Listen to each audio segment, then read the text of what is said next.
espero que podrem, tots els que esteu avui presents aquí, podrem copsar una miqueta la importància que han tingut la nostra activitat en aquestes 49 trobades de pessebristes que fins ara hem pogut fer.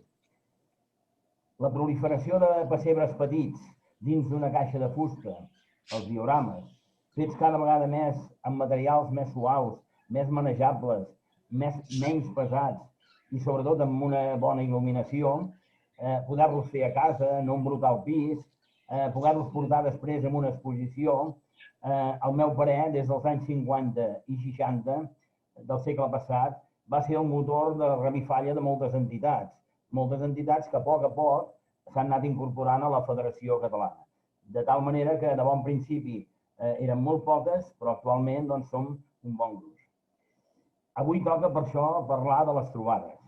I la primera trobada que es va fer d'aquestes 50 que celebrarem l'any que ve va ser el dia 12 d'octubre de l'any 1969 a la ciutat de Vic. Es va fer a Vic, però crec que és de justícia remarcar, i avui estic molt content que un dels que eren presents en aquell moment estigui entre nosaltres, remarcar que van ser els de Mataró els que des del bon principi no van defallir mai en la iniciativa de crear unes trobades.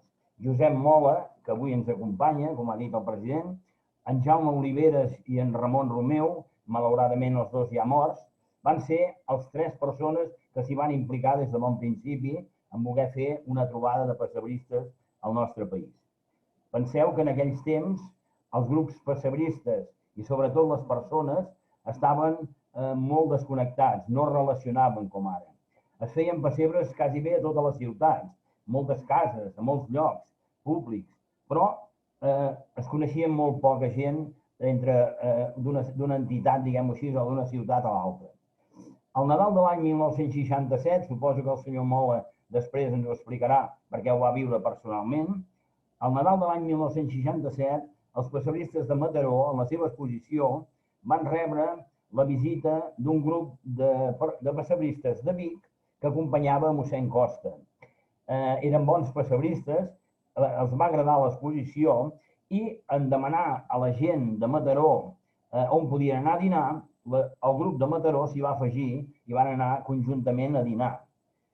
Va ser en aquesta etapa de visita d'una exposició d'uns pessebristes de Vic, els de Mataró, que van, en el decurs de parlar, d'explicar-se durant el dinar, van parlar de la necessitat de trobar-se un cop l'any la gent que feia pessebres dintre de Catalunya per poder, no solament conèixer les persones, sinó també per saber canviar experiències, estils, idees, figures que utilitzaven, etc.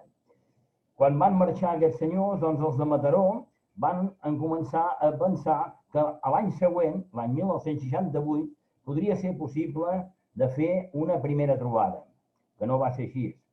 Però amb tot i això, la gent de Mataró van començar no solament a tenir contactes amb els de Vic, sinó també amb altres ciutats que ja sabien i que coneixien que feien pessebres.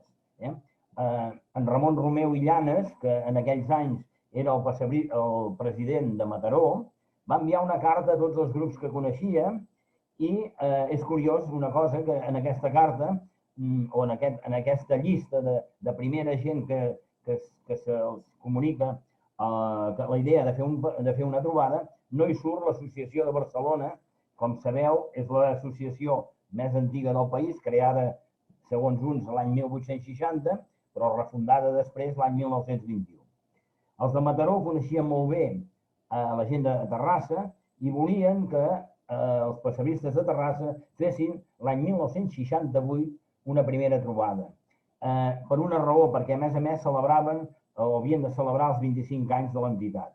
Finalment, això no va ser possible i seria ja dintre de l'any 1969 que es va veure, els pessebristes de Mataró van anar, com fent moltes entitats durant el cicle de Nadal, anar a veure pessebres i van anar a Caldes de Montbui, a Castellar del Vallès, a Rubí, a Terrassa, a diferents llocs on van recollir molt bones impressions de la seva idea de fer una trobada de pessebristes. Al mes de març van lograr reunir en un acte a tots els pessebristes interessats en poder fer una primera trobada, i des d'aquest moment ja va sortir la idea de que seria Vic la ciutat que acolliria la primera trobada l'any 1969, i curiosament no va ser la Mataró, que era la gent que ho havien promogut. Aquesta primera trobada es va dir Primera Concentració Regional de Pessebristes, i tot i que eren uns anys de forta repressió franquista contra la cultura catalana, va tenir un gran èxit d'acceptació i de participació. Jo crec que potser va despistar les autoritats que se'n saben moltes coses d'aquella època, que el pessebrisme en aquells moments era considerat un tema religiós. Avui en dia pensem que és un tema molt més artístic. Els de Vic van poder editar un programa en català que va incloure una concentració de les entitats a la plaça de la Catedral. Va haver-hi una missa, l'assistència a una missa conventual on s'hi van cantar el cant dels goigs de Sant Francesc, un acte oficial d'afirmació pessebrista a la sala de la columna de l'Ajuntament de Vic. Hi va haver parlaments, dos d'importants, entre ells el del doctor Eduard Junyent, un sacerdot molt conegut i també un gran erudit del món medieval de la ciutat de Vic, i també en Josep Solà, que en aquells moments era el president de l'Associació de Vic. Es van ja promoure visites en aquest acte a diferents coses o diferents llocs de Vic. Es va anar al Museu Episcopal, es va anar a la Catedral, al Temple Romà, a la Casa d'en Balmes i també a la Casa Natal de Sant Miquel dels Sants. És curiós veure que es va fer un cartell, un petit programa que deia el menú, i destacava molt el menú català. Penseu que ja en aquell moment es va fer un dinar en el restaurant Dinarès de Vic que va costar 175 pessetes a cada un dels comensals o dels assistents que hi van anar. I, com deia, destaca molt que diu menú català, que es va compondre, és interessant, amanida, lluç, cassola de porc amb bolets, pastís de suro i molsa i begudes. Com podeu veure, amb aquesta programació del primer dia, la primera trobada l'any 1969, l'esperit no ha variat massa en 50 anys que la fem. I crec, i deixeu-m'ho dir ara, crec que hauríem de mirar entre tots de renovar-les, les trobades, per fer-les més dinàmiques, més participatives i sobretot que no tinguin tant cost perquè la gent pugui assistir-hi. Cal recordar que anys enrere he vist en la premsa que he remenat aquests dies, he vist que algunes trobades van sobrepassar els 500, els 600 i fins als 700 participants. Avui, com tots sabeu, costa bastant de poder tenir 200 participants en una trobada.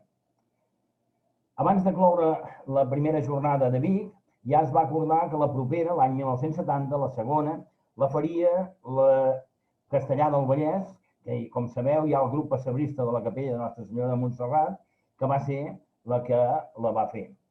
No cal dir que fins a la creació l'any 1985 de la Federació Catalana de Pessebristes eren les entitats les que organitzaven elles mateixes les trobades.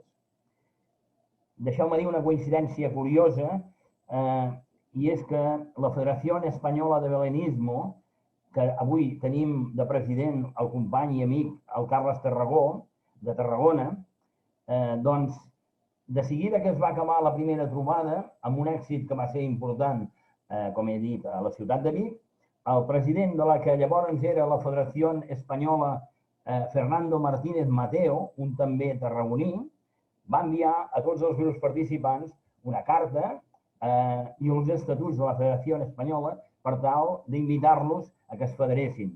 Si això hagués passat massivament, potser avui no tindríem Federació Catalana. La nostra, com tots sabeu i com he dit, doncs es va crear l'any 1985. Explica l'Albert Dressaire en el seu llibre El pessebre de Mataró que la decisió d'implantar les trobades el primer diumenge d'octubre, com sabeu que anem fent, no va agradar a la gent de Barcelona. El mes d'octubre és temporada de caça i el president que hi havia a Barcelona, en Joan Marí, era un molt caçador, també li feia costat el senyor Joan Costa, que com sabeu era el secretari, i eren dos noms molt importants dins del món pessebrista que pesaven molt. Finalment, tot això es va arreglar abans de la trobada de l'any 1969 perquè en Ramon Romeu de Mataró va enviar una carta el 25 de febrer d'aquell any 69 que reconeixia explícitament que deia que la presència dels components de l'Associació Pessebrista de Barcelona era imprescindible pel bon funcionament de les futures trobades. Així, Barcelona no solament va acceptar el primer diumenge d'octubre de fer la trobada, sinó que es va comprometre a celebrar la que seria la tercera trobada l'any 1971. Mataró, tot i la seva empenta des de sempre, no va fer fins a l'any 1972, que va fer la quarta. I aquí a Mataró cal agrair-li ja que li van voler donar en aquell any 1971 una empenta, diguem, de caire cultural, perquè van decidir fer un homenatge a Pau Casals i a Joan Alavedra en agraïment a la composició que havien fet de l'oratori al Pessebre. En 50 anys, excepte l'any 2020, aquest que estem ara, per tema sanitari del virus, solament en 2 vegades, com deia el president abans, un gruix de materials diversos que entre tots jo crec que caldria preservar. Hauríem de mirar de recollir tot això. S'ha editat cartells, programes de mà, butlletins, revistes, goig, recordatoris, fulls de cant, medalles, banderins, insígnies, mocadors, etc. Hi ha hagut participació i presència d'importants persones del món de la cultura popular de Catalunya a les nostres trobades. També d'entitats diverses a les poblacions que han col·laborat amb els pessebristes. La presència d'autoritats civils i sobretot eclesiàstiques de gent notable, president i conseller de la Generalitat, alcaldes, bisbes, arquebisbes. Hem tingut actes de xerrades, visites a llocs emblemàtics de moltes ciutats. Hem vist museus, esglésies, monestirs, catedrals, salons de plens de gran renom a dintre del nostre país, entre els quals la Paeria de Lleida, el Saló de les Bases de Manresa, la Sala de la Columna de Vic. També hem tingut actes complementaris de cultura popular, ballades de sardanes, actuacions artístiques, poètiques, musicals. I sovint hem utilitzat en les nostres trobades no solament corals, sinó també cobles de molt renom dintre del nostre país. I la col·laboració, per no dir-ho, també de moltes entitats bancàries que avui, caixes sobretot, que avui han desaparegut. Ja cito en l'article les caixes, no sé, la Laietana de Mataró, la de Penedès, la de Girona, la de Manlleu, Manresa, Sabadell, Tarragona, etc.